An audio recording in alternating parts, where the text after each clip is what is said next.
ইতালিতে অলরেডি প্রচণ্ড পরিমাণে গরম পড়া শুরু হয়ে গেছে। আর এই গরমে যখন 40-42 ডিগ্রি তাপমাত্রা থাকবে, তখন যদি অর্গানিক উপায়ে এরকম এক গ্লাস ফলের জুস খাওয়া যায়, আমার মনে হয় এর থেকে তৃপ্তি আর এর থেকে শান্তি মনে হয় জগতের কোথাও নাই। নাপোলির গাড়িবান্দিতে এই ভাইয়ের দোকানটা, আর বরাবরই আমরা যখনই এইখানে যাই তখনই এরকম এক গ্লাস ফলের জুস খাই। আর এই ভাই এটা একেবারে আপনি দেখাই দিবেন যে কোন কোন ফল দিয়ে আপনি জুসটা খাবেন, মানে এই ফলের জুসটা খাবেন, দেন সে সেই ফল দিয়েই তৈরি করে দিবে।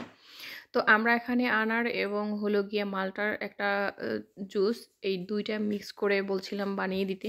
তো ভাই একেবারে পুরা মাঝখানে ফালি করে কেটে ওনার ওই মেশিনের সাহায্যে চাপ দিয়ে একেবারে সাথে সাথেই রেডি করে দিল এই যে জুসটা। আর সামান্য একটু বরফ দিয়ে দিচ্ছে যাতে আর কি ঠান্ডা লাগে, তো এ কারণেই বাস রেডি হয়ে গেল এই জুসটা। আর এই জুসটা এত এত মজার, এত এত পিওর, যেটা স্বাস্থ্যের জন্য ছিল অনেক অনেক ভালো এবং উপকারী। আর বরাবরই আমরা এই গাড়িবান্দিতে গেলে এই জুসটা খাই, কখনোই মিস করি না। আর আজকেও তার ব্যতিক্রম না। আর আমরা এটা অর্ডার দিয়ে খেয়ে নিলাম আর কি। তো ছামিশোনাও একটু খাওয়ার ট্রাই করতেছে, আর আমরা তো অবশ্যই। তো অসম্ভব মজাদার এরকম জুস। আর আপনারাও চেষ্টা করবেন সব সময় এরকম ফ্রেশ খাবার খাওয়ার জন্য। সবাইকে অসংখ্য ধন্যবাদ ভিডিওটা দেখার জন্য।